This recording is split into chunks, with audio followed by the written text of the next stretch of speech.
வந்துடுச்சு, கதை சொல்ல வந்துடுச்சு.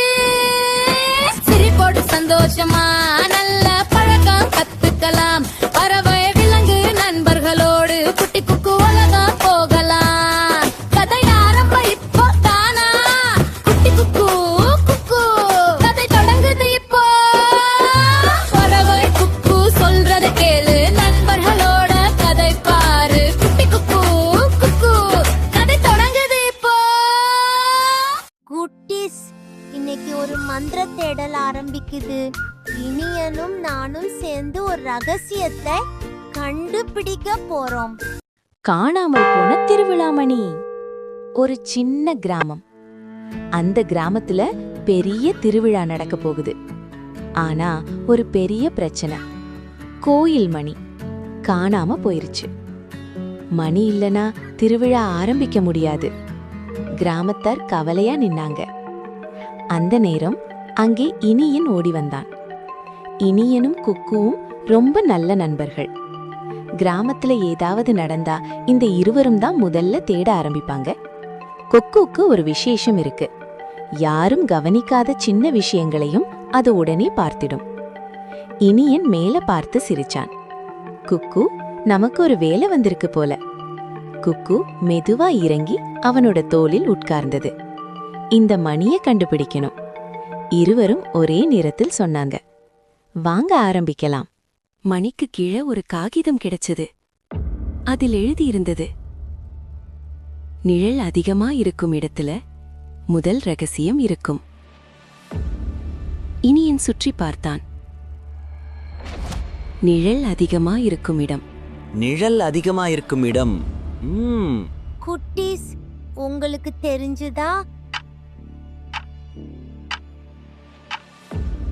ஆலமரம். அவர்கள் ஆலமரத்துக்கு போனாங்க. அங்கே கல்லு கீழே ஒரு சின்ன சாவி. சாவி திறந்து பார்க்க பெட்டிக்குள்ள என்னை பார்க்க முடியாது, ஆனா என் சத்தம் கேட்கும். என்னை பின்தொடர்ந்தால் அடுத்த ரகசியம். குட்டீஸ், உங்களுக்கு தெரிஞ்சுதா?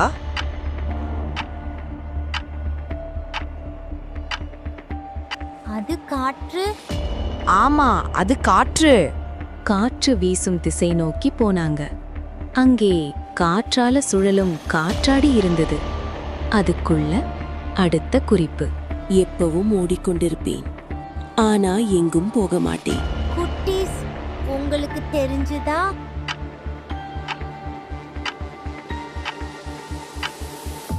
நேரம், கடிகாரம். அவர்கள் பழைய மணிக்கூண்டு கோபுரத்துக்கு போனாங்க. அங்கே சுவரில் ஒரு வரைபடம். வரைபடத்தில் 3 பெரிய கற்கள் சூரியன் மறையும் திசையில். அவர்கள் மேற்கு திசை நோக்கி போனாங்க. 3 பெரிய கற்கள். அதன் நடுவில் மண் கொஞ்சம் புதிதாயிருந்தது.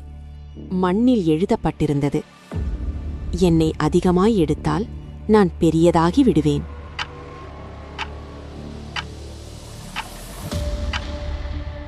குழி. ஆமா, குழி.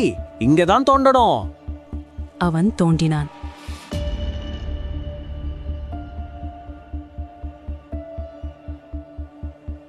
அடடா, திருவிழாமணி. ஆனா அதோட கீழே இன்னொரு காகிதம் இருந்தது. அதில் எழுதப்பட்டிருந்தது, முதல் ரகசியத்தை தீர்த்துட்டீங்க, இன்னும் பெரிய ரகசியம் காத்திருக்குது. இனியன் குக்குவை பார்த்தான். யாரோ நம்மை சோதிக்கிற மாதிரி இருக்கு. குக்கு மேலே பறந்து சுற்றி பார்த்தது. தூரத்தில் மரங்களுக்குள் ஒரு கருப்பு நிழல் நகர்ந்தது. இது ஆரம்பம்தான். மணி மீண்டும் கோயிலில் தொங்கியது. Tongue tongue tongue. திருவிழா ஆரம்பிச்சது. ஆனா ரகசியம் இன்னும் முடியல. அடுத்த முறை என்ன நடக்கும்னு பாப்போமா? இது ஆரம்பம்தான். தேடல் தொடரும். உங்க நேரத்தை ஒதுக்கி என் கதையை கேட்டதுக்கு குக்குக்கு ரொம்ப சந்தோஷம். நன்றி குட்டீஸ். பை.